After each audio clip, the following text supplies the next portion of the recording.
Welcome to the Lucha Lounge. I'm your host, Steve DeMarco. I hope everybody's enjoying their Sunday fun day, or hopefully not having a case of the Mondays, or whatever have you. It's hard to be, I'm going to try to be, energetic and positive and whatnot, but,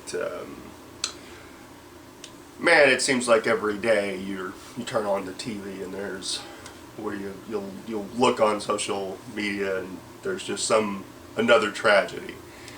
That's affected not just that person and their families, but potentially the world or the nation or whatnot. Prayers to all those that are affected by police brutality, but more importantly, prayers to the men and women that do serve and protect, any city or any nation or any state, and it's tragic to hear the loss of any life. I think all life is precious. I'm not one of those that really gets political with my stuff. I just, but I do believe that, maybe idealistically that love will win out, and that if everyone stands together, that's going to be the true solution to all the problems. But man, it's just tough to hear, the tragedy with the Dallas PD, and them being there to in essence, protect onlookers as well as those that were protesting, and then to hear, what went down there and loss of life and the people affected. I have friends who are cops, and I know that they put their lives out there on the line each and every day. And I understand people who have a view and are concerned about, certain cops, seemingly doing things that or reaching conclusions and kind of the tragic ramifications that happens there. So my only thing is prayers to everyone affected, prayers to all those that that are dealing with this on a personal level, and more importantly, prayers to all those that do encounter tragedy and are never heard of. That for all those that do reach social media or the news or the national news, there are plenty of other instances where that isn't the case, that they aren't even reported. So again, prayers. My heart goes out to all those affected and all those that we have lost. And I don't know what the future holds. I don't know what happens once you pass on, so I treat this one life as precious as humanly possible. I don't want anyone to take it from me, and I understand that eventually you're without it. But I value all life, and I try to be very open-minded to everyone and try to be very welcoming to everyone. And so yeah, it's sad. It's truly sad, and again, my heart goes out to all those affected. So on a completely, now on with the show, because it is a jam-packed show. This is the part 2, but before that, a little business. Reality Wrestling, July 16th. Again, they'll be back at Booker T's World Gym Arena, or the World Gym Arena featuring Booker T. Booker T World Gym Arena, I believe, is the official thing. Go to realitywrestling.com for more details on that. But anyway, July 16th, another television taping brought to you by the men and women of Reality Wrestling. Another jam-packed show. It's going to feature Undefeated versus Undefeated. It's going to feature Marcellus Black, who since his debut has been on a roll and undefeated and impressive, and not to be outdone, the youngest heavyweight champion probably in the history of the wrestling business, now 20 years old, but still undefeated, Gino El Campeon. Both guys I have a lot of respect for. I am very much looking forward to see how this match turns out, because apparently there will be a winner, and I am very, very much looking forward to it. I'm also looking forward to, I believe, like Rex Andrews and Brian Keith, they're going to continue their feud. Very much looking forward to that. But there's a whole slew of matches going on as we continue that road to Summer of Champions 3, which is August 20th. Now, August 21st is the fantasy camp. If you've never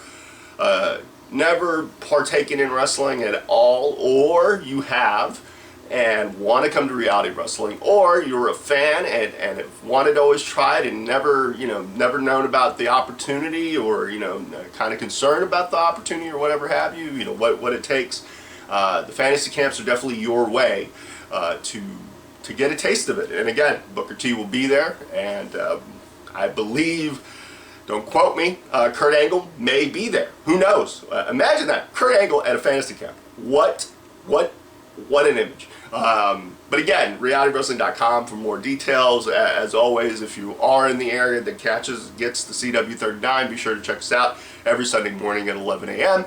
Or if you don't get the chance, or you don't have the ability, or you don't have that channel, hey, YouTube, every Monday, you can go to realitywrestling.com, get the latest episodes, or you can subscribe to the channel. Also, speaking of, if you haven't had a chance, go to the Offshoots Network, subscribe to them, iTunes, Google Play, whatever have you. But a few weeks back, I was a guest on the Nigel Rabbit Show. Lots of fun. He released the episode in its entirety, so about 2 hours worth of just discussion about my career and my time with PCW, and my choice to leave PCW and what prompted that, and my work with Reality Wrestling. So it was a really good, in-depth, candid conversation. I really enjoyed it. Me and Nigel have only had a handful of interactions, this being one of those handful of interactions, and I really enjoyed it. And I appreciate him having me on the show. He has a whole slew of guests. So again, go to the Offshoots Network for, just to subscribe. You never know whose podcast you might like. Of course, mine, my episodes drop every Monday. So yeah, be on the lookout for that. So now a couple of other things before I get into my guest.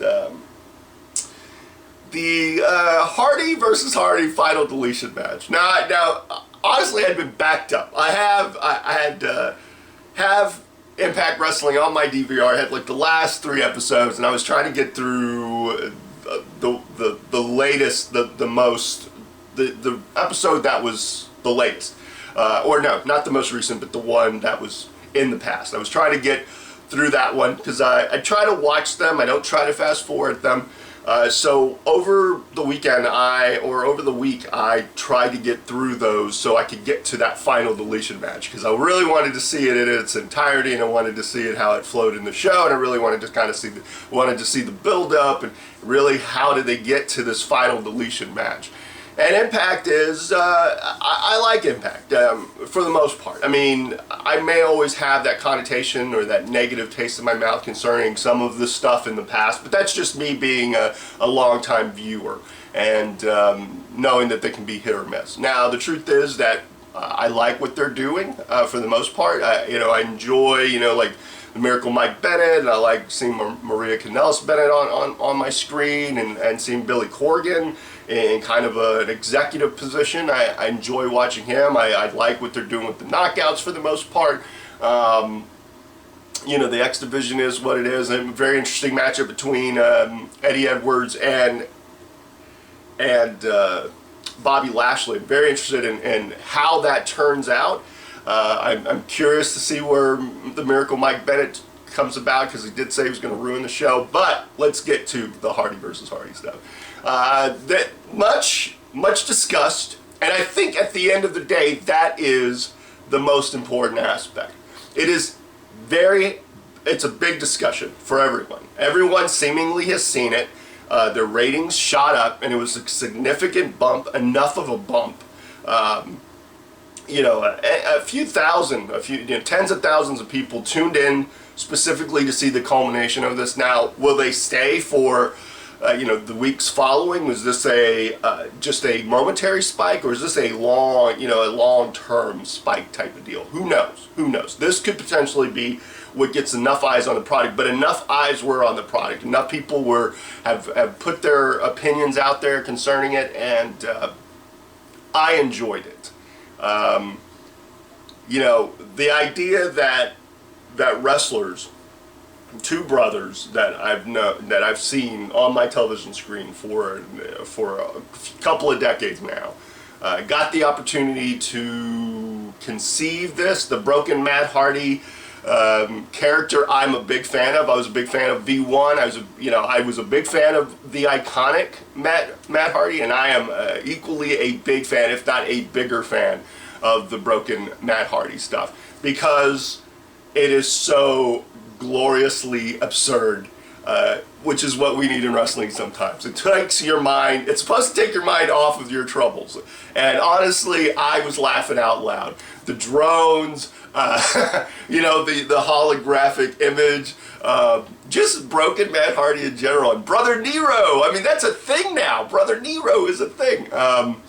I was laughing out loud a few times at the idea of using fireworks in your match and having a fire pit, and Matt finally getting the win and potentially claiming the brand, the Hardy brand, and you know, now I guess either Jeff's gonna become Brother Nero or just be Jeff, maybe just Jeff. Maybe that'll be his new. I don't know. He'll be Brother Nero and have a revitalization, you know, of his career. But anyway, I mean, it was honestly all the build up. You know, again, I go on and on. I mean, like Decay, I'm a big fan of, like Bram, all that. They're plenty of good. The Galloway EC3 stuff potentially that has some potential. Again, there's a lot of potential on that show, and hopefully, again, at the end of the day, I think, regardless if you liked it or didn't like it, people are talking about it. You know, for a wrestling company, any wrestling company, to build that kind of buzz, that's the name of the game. And my hats and a big clap, not a golf clap. Man, I'm not going to stand, because then I'd be out of the shot. Seriously. Hats off to Matt and Jeff, especially Matt. The broken Matt Hardy stuff is genius in my opinion, and people that criticize it, they just criticize it, and I'm not one that does. I really thoroughly enjoyed it and laughed out loud a few times, and you know, I marveled at what they were trying to do, and that to me is the most important thing. So hats off to them. Now, the CruiserWeight Classic, I'm very eager to watch that. Very eager to see how that turns about. You know, I watched the intro, like the bracketology special that they had with Morrow and Daniel Bryan. Great to see Daniel Bryan back on WWE television, or as part of the WWE fold. You know, and I'm curious to see. You know, he's very passionate about this. So it's great to see you know, his voice and how he lends it, and having Morrow on there is going to be great, especially for this type of action, and get Triple H to be part of that. But the stories were great. You can kind of see how WWE maybe you know, how they continue to transition their character development and whatnot, their promos and such. To see the Brian Kendrick back on WWE television for this tournament, you know, as an older wrestler, you know, as an older entertainer in this business, he's one of those guys. Him and Tajiri, they're two of the guys that I'm really looking forward to seeing. But there's such a host of talent that, man, it is going to be, you know, and the fact that it's not a one-time thing, and that this can kind of become a maybe an annual thing, bodes well for all those that are trying to get to that level, because you never know. I mean, they're going to be scoured, you know, for new talent. I don't think they're going to have the same talent every year. So really, man, it's a great time to be in this industry and to build your brand. I mean, I think that's, you build your brand. You know, you're a guy like Zack Sabre Jr. and you know, for the last 6 months or a year, you're really on the climb, and people are saying you're the best in the world, and this, that, and the other. It's going to be great to see what he can do. Again, Bushi, who I'm a fan of, and there's a whole slew of other guys that I'm really looking forward to seeing, and very curious to see how this all shakes out. But what a time, what a time. Also caught up on Lucha Underground, and I continue to marvel at what they do, especially their backstage stuff. it's just great. The production value alone is probably, I mean, next to WWE, but honestly, this Lucha Underground is a whole different animal, whole different beast. I gotta say, I've enjoyed it. I'm looking forward to Ultima Lucha, you know, the second and third parts of it. I really enjoyed part one, and I watched the episode prior to that. I'd been a little backed up on those. I mean, I'm backed up on that. I'm backed up on Ring of Honor. I'm really starting to catch up with that. I just saw, like, I think they just aired the Best of the Bullet Club, so I've been you know, I just watched that episode, and I think I watched the episode after that with Lethal and Dijak. I watched that episode, and then I'm watching New Japan, and they're in the midst of the G1 Climax, I think 24. So you know, and I'm a few episodes behind on both of those, but. Yeah, really enjoyed it. I'm curious to see how it all shakes out. I mean, I heard about potentially Ricochet, aka Prince Puma, being signed and you know, leaving Lucha Underground, which I mean, tough. I mean, that's kind of where I found Prince Puma, and later, you know, kind of learned about Ricochet and whatnot, but. I think that show will go on, and I'm sure it will continue to do great things. I mean, they've already filmed season 3, so at least they'll have him, you know, up until, you know, whenever he potentially debuts. Over on NXT, I'm very much, like a lot of people, looking forward to Nakamura, Finn Balor. Regardless of what happens, how it turns out, the idea, the build-up for it, I'm very much looking forward to it. Trying to think if there's anything else before I go. No, you know what? Let's get to my guest this week, because you know, who knows what's going to happen next week. I have not scheduled anyone as of yet, so it might be another, like, hey, let's just catch up with me for a bit. But my guest this week it's a continuation of part 1 with Blake Jones. And part 1 we talked about, you know, growing up in Virginia, wrestling in North Dakota, wrestling in Canada, wrestling throughout, trying to find your way, the politics, all of that. And I cliffhangered it with basically the simple answer of, you know, I asked him what brought him to reality wrestling, and he said Booker T invited him. That was how we ended part 1. So if you haven't seen part 1, go see part 1. Again, I've got a whole slew of other conversations with the former Diamonds Division champion Ivory Robin, the current champion Kylie Ray. That was a 2-parter, very good one. You know, with Ruthless Ryan Davidson, the current champion of reality wrestling, Gino, the current champion of television champion for reality wrestling, Rex Andrews, as well as Brian Keith, and a whole slew of others. And I'm hoping to get other people on my show as we progress. But yeah, so that's part 1 we really kind of got into before he got to reality wrestling. And part 2, we talk about his time with reality wrestling so far, including going from being Blake Broadway to becoming JJ Blake. And that's where really, I really liked where the story started, or, you know, took off, and we really got into that, and it was a load of fun, very candid conversation. Again, if you watched part 1, you're well aware, Blake is very vocal and very opinionated, and I love that about, you know, about certain, anytime I have a guest, I love the people that are open and free to talk, because honestly, this is a safe place. It's the Lucha Lounge. You should,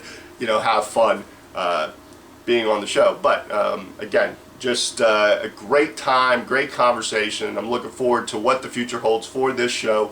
I'll try to let you guys know. Hopefully I'll schedule something this week, and maybe, hey, who knows, maybe like this week's video, it'll be a little late on YouTube, but hopefully it'll be able to air and drop on Monday. And if I get into a scramble, then I'll just release whatever, you know, maybe just something with me rambling about this life and love and my future and all that, because I've got some thoughts and some opinions of that. But anyway, as I always like to say, stay cool, stay sexy, stay classy. But you will be all those if you sit back and relax with Reality Wrestling's residence, Mr. Dynamite! Hopefully I get him justice.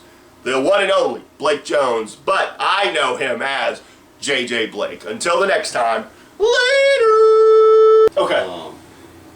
I got done in Canada 2014. 2014, I like to say I'm good at this. I'm pretty good at like, okay, the going was good, now it's time to go. Yeah. Because people always complacency. You never want to be, speaking from experience, you never want to be the top guy, have the title run, and then stay. Yeah. You want to, like, after the title run, be gone, and just be like, no, enjoy it while you had it. Cause, title run. See, now I got to tell you, I got to go back a second. This is the biggest thing. This is important to me, because I really got to throw this in there. It was like I got the validation moment. I'm pretty sure you had, but I had the validation moment when I was the mid-card champion. The mid-card champion is bigger than the world heavyweight. No. My brother hates me. No, when you become when you're the RVD to every other ECW champion, like you're the guy. Whoever's champ, whatever. Mike Awesome, cool, story, but RVD was the guy. Yeah. Or the Intercontinental title at times, where it would you'd have it on that guy, or that feud. Like when Rock and Austin were feuding for the IC title, like for me, there was nothing. I didn't care who was on top. For me, that's all that mattered, because it was the most compelling. Maybe because it had something to do with Rock and Austin. Yeah, and then Vince was like, hey, let's switch that belt off for them. You guys doing good business. We know what to expect. Yeah, but okay, so mid-card champion. Yeah, and that's how I went out. I said Canada, but I was still doing North Dakota, but North Dakota was home. That's my home base. I'm a real big believer in having the home base. And I got the mid-card championship, and it was dumb because every single month or whatever show, I was supposed to not walk out with it every time, and somehow just kept on. Some of it was people having it out for me, and some of it was I don't think it's working the way it should be, because there were kind of people with just guys that just weren't willing to work with me. Weren't willing to just work in general. They just want to come get their money and leave kind of guys. And I don't do well. I want someone that's struggling and scrambling, trying to claw his way to the top. I don't want a guy. I don't care. People are, I'm working, I'm going to wrestle, not Chris Masters. Chris Masters is awesome. And we can't. I'm trying to think of, it's just those guys that are famous that just want to come get their money and leave. Those type guys, I want to be around those guys. I want to be around the guys that are if I walk in the locker room, someone says, hey, who you want to work? And there's 3 names over in the corner, unless they're younger and I know they're all about doing the job, doing the work and stuff to get it over and stuff like that. I'm gonna look for the young boy. I'm gonna look for the young boy, not the youngest one, but the one that's oh, even working. Oh well, about a year and a half, has a few matches and stuff, got potential. I want him. That's how I always am. Yeah. So I wasn't getting that, but so I got the mid-card title and stuff like that, and that's when I really, from what I learned in Canada about my personality and how to work it, that's when I really hit my stride. Okay. And the way I figured that out was, independent shows, when your music hits, it's usually, first and foremost, people choose crappy music. I hate AC/DC.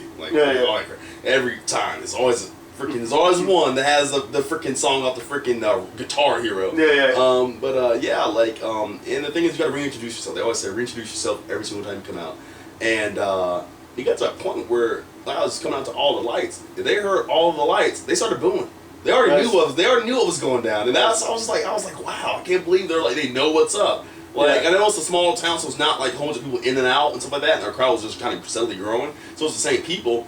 But I watched the whole show, and no one ever really gets a huge reaction except for my brother, me, this freaking a savage brother. I'm gonna save those stories for later if we have time. There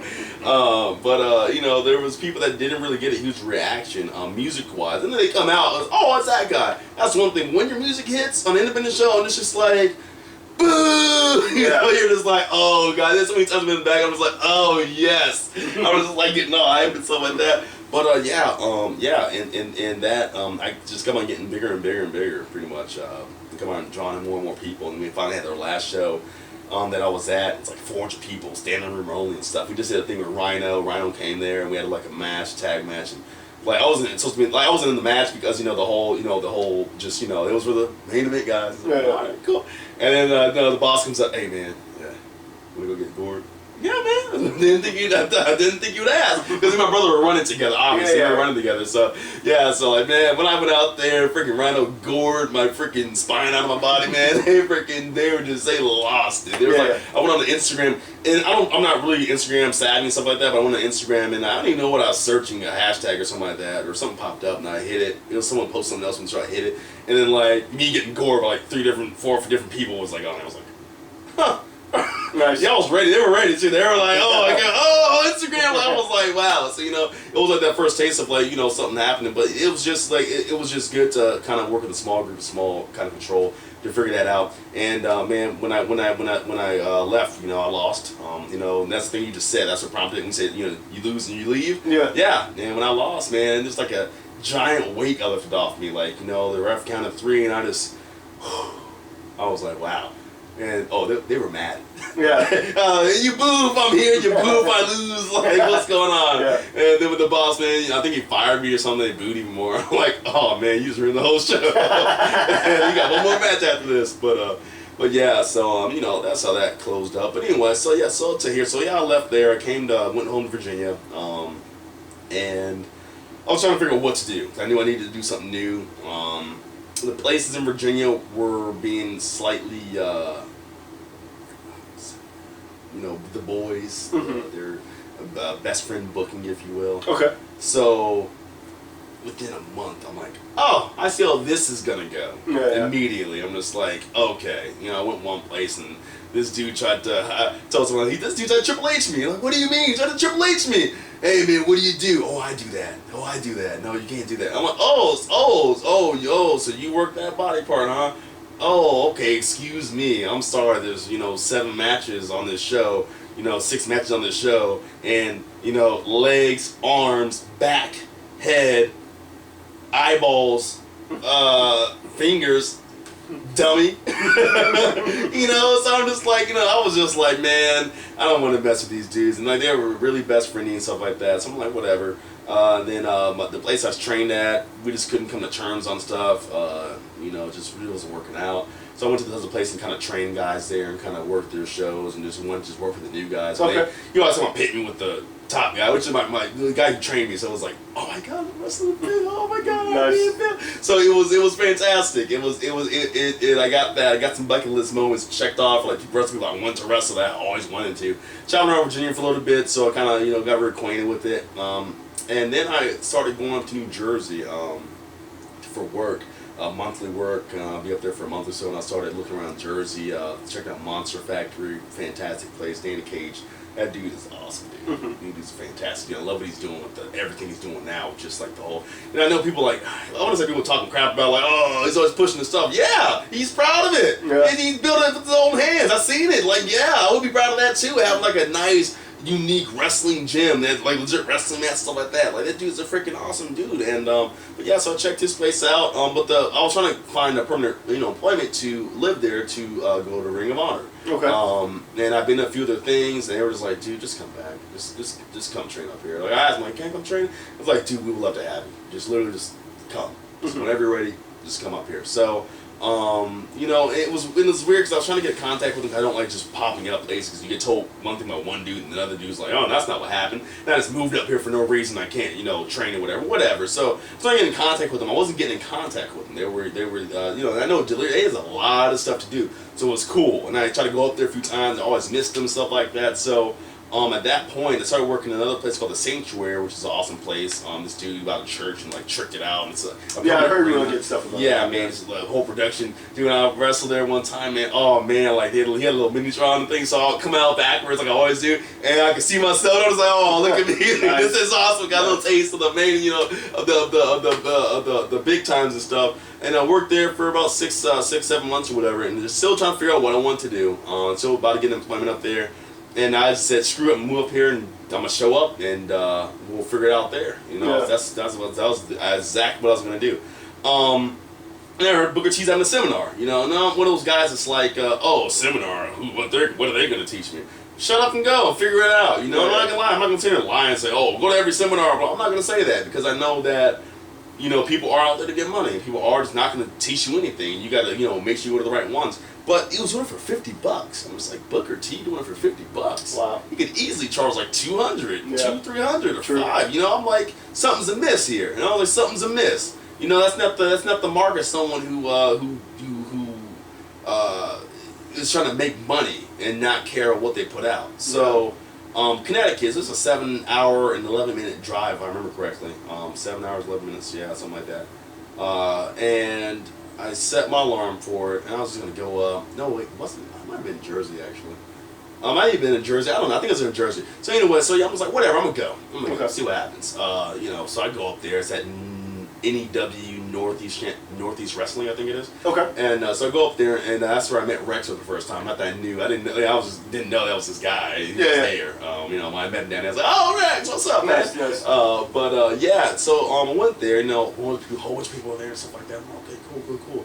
You know, we get in there and get all stretched out, and Booker talks a lot. You know, he talks a lot. And he has us do kind of like an in-ring drill, go 3 minutes, and he wants to see what you did. So I got up there, and it was like I said, people, just random people, didn't know, no one knew anyone really. So I get in there, and it was this Austrian guy that couldn't really speak English too well. You can probably tell this is going already. Yeah. You know, and we do our thing, and freeze that. And even then, I didn't know what like that was his signature thing. But even then, I'm like, and It's a pretty dead giveaway. Yeah, I don't get it. Get out the ring. You know, basically is what he said, and I'm just like, you know, I was like heartbroken, like, you know, whatever. I was like mad, if anything, because it's like when guys get in that situation, this is the thing that people don't. You just have to calm down and just do it. You know, you got to calm down and be sensible. And it's like the things you want to do, don't do it. That's that. I'm real big on that. Like this is what I want to do. I'm like, I want to do this. I should probably not do it because your mind's always gonna want you to do the easy thing. So that other guy didn't really get that. I think he's trying to impress him and stuff like that. So he was just doing stuff. I was doing stuff. It was looking ugh. The guys from Monster Factory got in there and killed it. I was mad. I was like, man, you let them get in there, freaking do the stuff they did in training last week, you know. Yeah. But you know, it was I wouldn't even say humbling, but it was kind of disappointing. You know, kind of like not crushing, if you will, but I was like, okay, so I mean, you know, all these people were saying good this, good that, and then Booker's like, get out. I'm like, okay, all right, cool. So I wasn't too hot about that. I was kind of, you know, whatever. I'm trying to think if I talked to him afterwards or not. I don't think I talked to him afterwards, but you know, that was whatever. So just, you know, packed up, went home. Excuse me. And it wasn't like a month later. It was like August. That was August 27th. And then like a month later, September. Yeah, it's September. Because a show. So I was at a show in Virginia. And I saw the guy emailed me. I said, email me, there's another one. He's like, might have another one. So I emailed me another one. And yeah, sure enough, there's another one coming up in October, I believe. Okay. So I'm like, oh snap. All right, cool. So I'm like, oh, hi, man. I'm getting this time. Went and got training. Like, hey, trainees, look, you know, let's get a Booker T seminar. You know, he's giving you a look. It's Booker T. You know, that's like the thing. And I showed him some stuff he showed me. I'm like, look, we can go up there and kill it. You know, who knows what will come out of this? You know, go, you know, see what happens. Mm-hmm. So I have four people I think were signed up to go with me, and one by one they dropped out. One by one. You know, I was kind of like, wow. I was like, wow. So there goes my freaking, you know, cheat. I looked at it as cheating. It wasn't really cheating, but you know, I looked at it as cheating because if you pass the test, you pass the test. If you don't, you don't.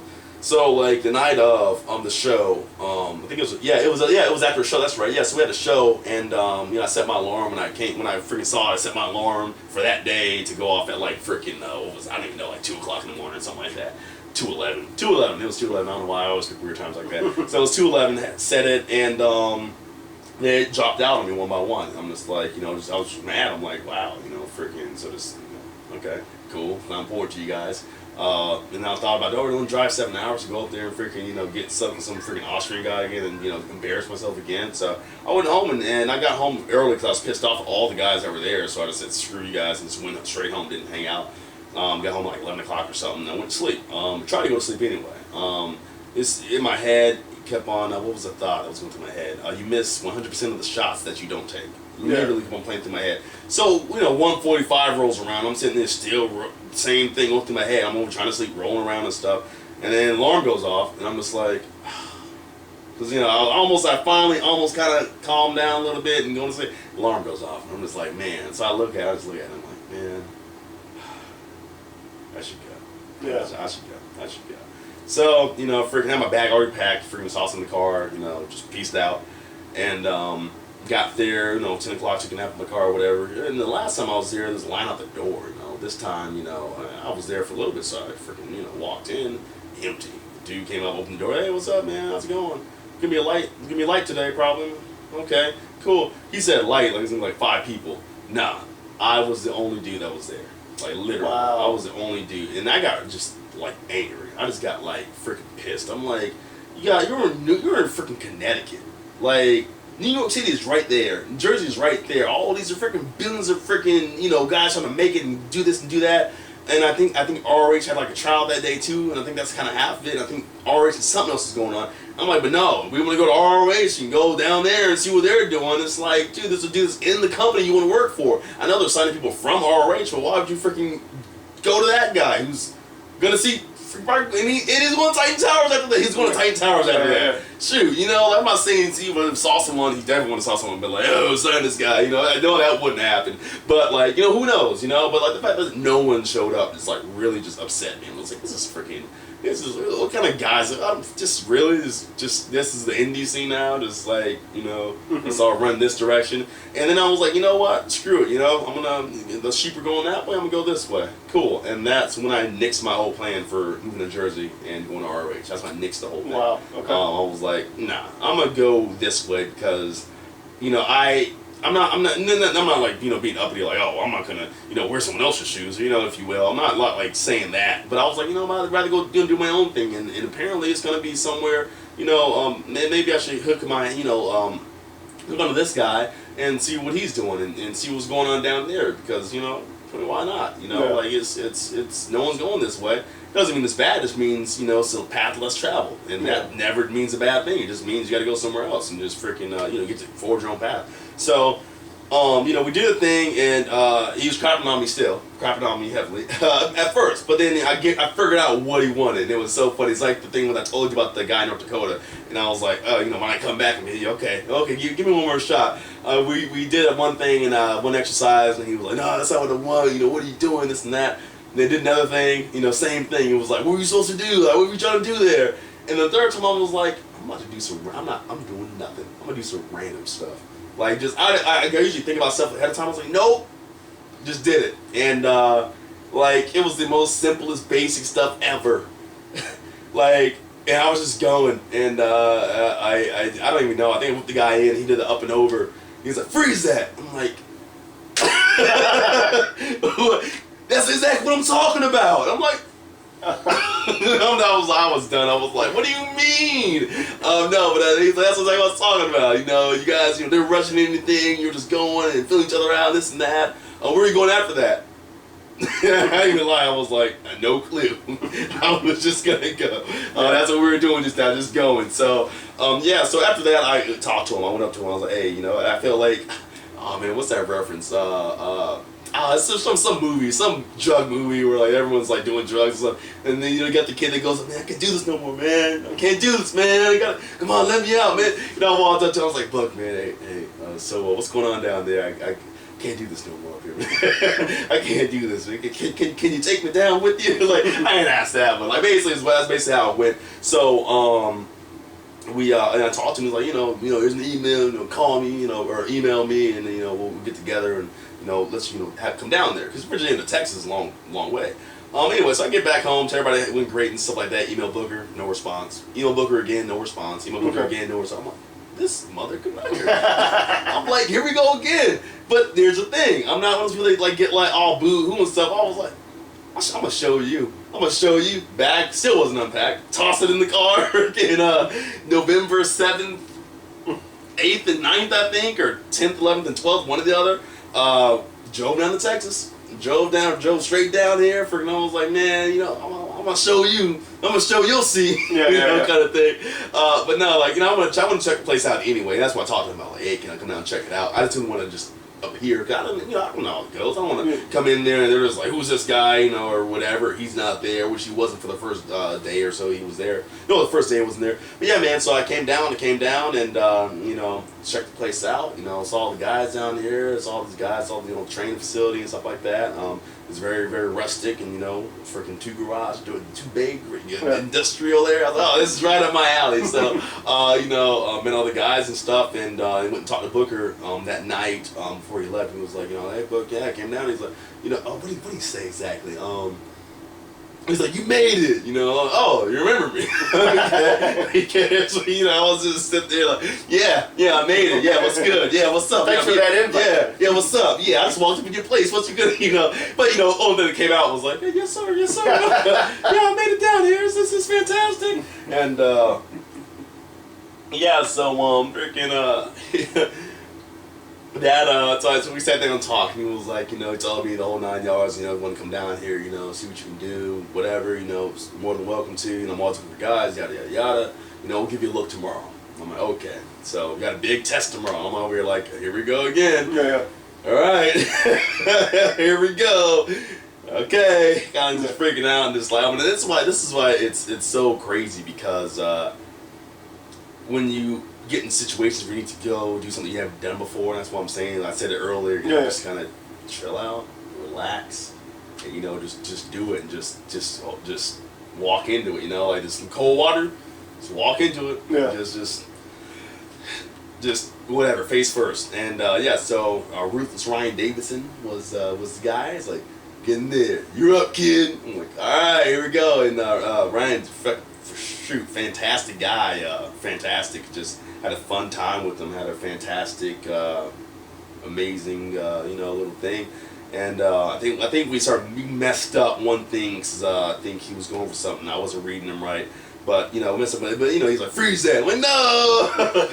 You know, you can do it, kid. You know, that's what I see. You know, you guys are doing all right. You know, that was good stuff. You know, he was sitting there doing the whole, freaking, you know, good job, attaboy thing. Yeah. And talked to him after, I was like, hey, Book, so what now? I was like, well, can't really do nothing for you, you know, if you don't move down there. And I was like, well, I'll see you in a few months. And it was funny because Eric Lockhart, I told Eric the same thing, and you know, Bookman came in the door. Book was like, hey, oh yeah, man, you know, whatever, you know, it's nice to have you down. Eric was apparently talking about me right before I got there to the school. Like, I think I drove straight there too. I don't think I even like went anywhere. Yeah, I think I had all my stuff in my car. No, I think I went to my new place at the time. So yeah, so I came up there and like right when I walked in the door, hey, it's that guy we were just talking about. Yeah, you know, so it was pretty funny. So it was like, you know, this is weird, like a freaking, you know, not like a fate thing, but you know, a, you know, just like everything falling together, like, huh, all right, you know, it's just like, it feels like this is supposed to be. So, you know, now I'm here. So, man, we've been talking for a bit. I wanted to ask you, because of course you're Blake Broadway, and you even debuted as Blake Broadway here. Blake Jones. So you went through a couple of things, and then what was it like to get pitched the JJ Blake idea? You say pitched like I was like asked. Like, well, like Book says, you have a choice. You could say no. You know, like you can either agree to it or. I mean, no. Honestly, and this is the thing. Is like kind of I started getting annoyed because when we did it, we were in the back at a show. Yes, I recall being back because I guess it was like the Blake Broad. That's not working for me. Like I remember him kind of like there's something there.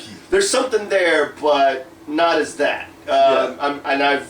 I've gone through that. We all go through the like the idea of like, no, well, this is my create a wrestler. This is what I thought of when before here. This is the name in lights, and then it goes, no, I don't like that for whatever reason. And then he pitches, and of course it is in the locker room of a show, so it's everyone's around.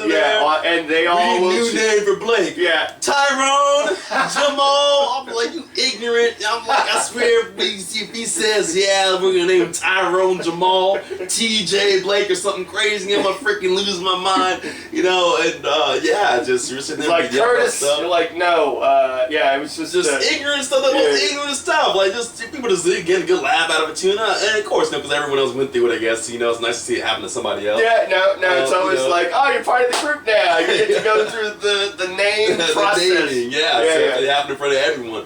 And then I don't even know what got him on that. He'd been watching Good Times the night before, he told me. It's all, you always like, maybe before he walks in, you're just like, so what were you watching last night? I know to ask him. Oh, I want to be JJ. I'm JJ, that sounds like a good name. I beat you to the punch, so it's mine. I don't, that's not what happened. But yeah, no, JJ.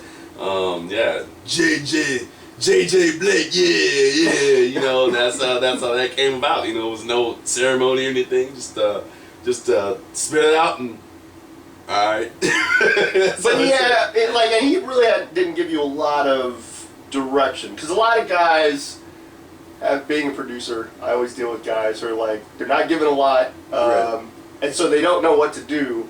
And probably, at least for me, the thing that I liked about you was, you got the JJ Blake thing, whether you liked it, didn't like it. You dealt with all the other names, and when it came up, probably not your. That wasn't the worst. Wasn't the best. Wasn't the worst. But you went, I'm gonna make it work. Like there was something in that I could probably tell. Like you're gonna make it work, and then you just made it work. That thing has become. I mean, you and Cameron really started out as just like a one-off match. Right. And I always tell guys, like, you never know. Don't worry about where book's going to take you. Don't worry about what's after. Just focus on right now, because nothing else is guaranteed.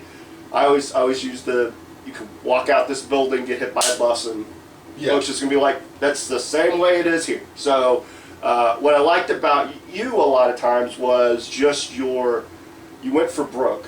Like I always use you kind of as an example. Like I use you and Abel and a few others. Like you don't care what the future holds. You're just focused on the here and now, and you make the best of the opportunity. And man, you make the best of the opportunity. I mean, tells you wear a silly hat. You're just like, all right, whatever you need. I'm gonna make this thing the best thing possible. And like really a testament to it was the Cameron Cole thing, because he was kind of a guy kind of lost in the shuffle, not really, not what are we going to do with this kid, you know, good kid, but really what do you do with him? He just needed someone to play off of, and you became that guy for him to play off of, and he grew as a performer, and obviously you grew as a performer. But was there ever a point when you were given the JJ Blake thing where you just questioned the move, or were you just like, all right, you gave me a name, I'm going to be the best version of that? Here's the thing with Blake Broadway, that just gave me some cheesy pickup lines to say. Yeah. Every single time I would, do ROH loved me. I did promo night, Kevin Kelly. Yeah, Kevin. No, not Kelly Kevin, that's the other guy. Yeah. No, not our Kevin. Kevin. Not our Kelly Kevin. Herbie! Herbie. He loved my promo. I did a promo, and he was like, just like him and C. Carino just started clapping and stuff. They're just like, oh, dude, this is great. And I'm just like, I just said she's out. I think I was opening up with like, now showing it at a ring near you, because that's on my jacket too, now showing the greatest ever lived, the greatest ever breathed, the greatest ever walked the earth. Blake Broadway turned around, had to fit the glasses on at the same time. Went in this little thing, took them off, turned heel, and then, I was that. And I was sitting there like, about to die, and I'm like, oh yeah, that was great. I'm like, cool. That was that was that. But I mean, to the point though, that I just took that away. I just said, okay, well, no more. I can still say it. Why couldn't I? It's just not on my freaking jacket now. Just I can still really say it. And I'm probably going to say it next time I get on the microphone. But I looked at it as if I was to get signed by WWE, they might make me a clown. Very true. And Booker is working for WWE, and he didn't say that he did that on purpose to like test me, but we had a conversation one day that kind of alluded like, you're passing the test kind of thing. So not like, oh, he's purposely testing me, but No, I mean, Buck's always said, like, and everything's a test. Everything's a test. It Right. doesn't, it's really just, because I know me and Book at times before I came back to reality wrestling, we butted heads at times, because my ego would just get in the way. Right. I was a performer, I had built a name, been on television, all that, so coming here was a big transition, and I failed the transition. Like, it really affected every aspect. Then life comes in, and it just really affects it even worse. Right. So when I came back, it was whatever you need, and Book, like, even without Book saying anything. And then Book would obviously go, okay, well, how far can I take that? I'll put you in the ring with Ransom. And I'd be like, hey, let's get a spot in with your mom, because the thing just ran, this little segment ran with you and your mother, kind of showcasing you as a character, so why don't we use her? She's part of the show now, so on and so forth, you know, even though she's in the fans. And I'd always be like, Book, whatever the show needs, that's my concern. I'm not concerned about anything else. And I think at that point, then it became, well, I need producers, so can you do that? So yeah, that's, again, man, that's why I've always respected your work, you know, like, because you come in kind of with this attitude of, doesn't matter what they give you, doesn't matter how they label you, you're just going to do it to the best of your ability, and you can't do anything else, because really, if you go to the next level, you're gonna walk out and get in front. Nah, but what do you know, man? I'll come back when you change your mind. Okay? Until then, I'm gonna have my Blake Broadway. You know, what can you do? You know, that's life. Life always will toss you a curveball. You just got to go with it and deal with it, and that's just what I did. And it wasn't even like, you know, whatever about it. I was like, all right. Okay. Yeah. I'm on the show. Oh, I'm on the show. Okay, that's all I need to know. Yeah. That's all I need to know. I'm on the show. Cool. And you know, he's always telling us, you know, you got to be the best in the locker room, and you always got to like tell us you got to believe you're the best. You know, man, that he just tells us he's the best. You know? Yeah. You know, I'm the best. I'm the best in the locker room. You know, he goes on that thing. You know, that's what it comes down to. Like, I'm the best me. Everything I've done has been an amplified version of me. So just be me. Yeah. You know, frick, he made me a librarian. You know, frickin' I would be the most entertaining librarian there ever was. I don't know how, but I'll figure it out. I'll figure it. Whatever it got to be, I would do it and stuff like that. And that's exactly what I did. I just said, you know, all right, JJ Blake, cool, let's do it. You know, besides, and it's funny because like my initials is BJJ anyway, so like, you know, I just tricked myself. Hey man, it's just your initials backwards, man. So you don't know that. You got them still. You know, like so it still worked out for me. So you know, I'm enjoying it. It's something new, something different, and. You know, it's like like they could say your brain's like a muscle, and I'm stretching my brain in that fashion of you're not what you want it to do or want it to be, so now make it work kind of thing. Yeah. And just, you know, and not like throwing stuff at the wall, see what sticks, but just in a meticulous, calculated way. All right, let's do this. All right, let's try this. You know, maybe I should yell dynamite right here. Maybe I should yell dynamite here. Maybe I should do this. Like for example, mentions, perfect example. You know, as Blake Broadway come out, put the glasses on backwards. You know, put the glasses on backwards. You know, turn around. You know, the cameraman does his job. We'll zoom in on the nose, showing it, great, everything. Go to the ring. Go upstairs, go in the ring and just do a little spin around, boom, freaking, bam, you know, smile, all that, done, you know. And on paper, just if I was in a video game, probably kind of lackluster and not, you know, as dominant. So, but because I was doing it the way I was doing it, it was like, I should probably just do it this way and keep it that way. JJ Blake now, you know, took the same thing, coming out backwards, putting the hat on and spinning around. Now I spin around. And the way my music is, and I have a music designed specifically for this reason. You know, there's like a guitar riff in there that really kind of hits the high note and stuff like that. And like, people don't, it's the small things. Yeah. It's the tiniest things that people will just be like, you know, we'll just present it to them as a whole package. It's like, oh snap, it's like freaking the hamburger bun with sesame seeds on it. You don't really think about it. Usually there's plenty of them with just that ash dust on the top. Yeah.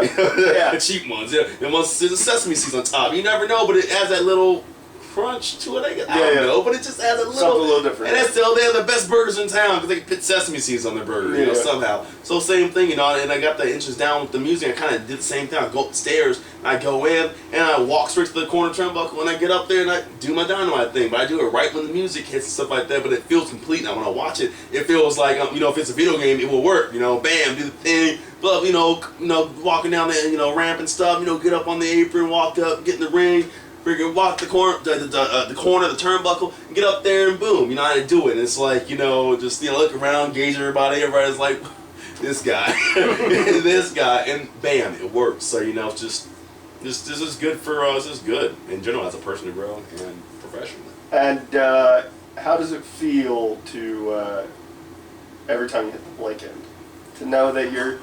I did. Speaking of working ransom, I hit the book in on purpose. Like, Book was doing commentary at that point. Didn't clear with him. I even did like the King Booker pose, just because I knew, hey, I'm doing the honors, might as well, and I always get a kick if I've ever listened, when I listen to playback, just his reaction to me doing it. Like, what did you do? It was just like, like he wanted to jump in the ring and knock me out, because, how dare I, Who was on commentary? It was him and, I want to say Adrian Jones, so it was like way before like even Rich and all them.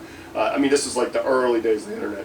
Or the internet show, but you're kind of gifted in essence, like so how's it feel to be doing the signature move of, in essence, the reason why we're all here? It's a blessing. I mean, like freaking, it's just the way it came about, because the thing is, I usually use submissions only.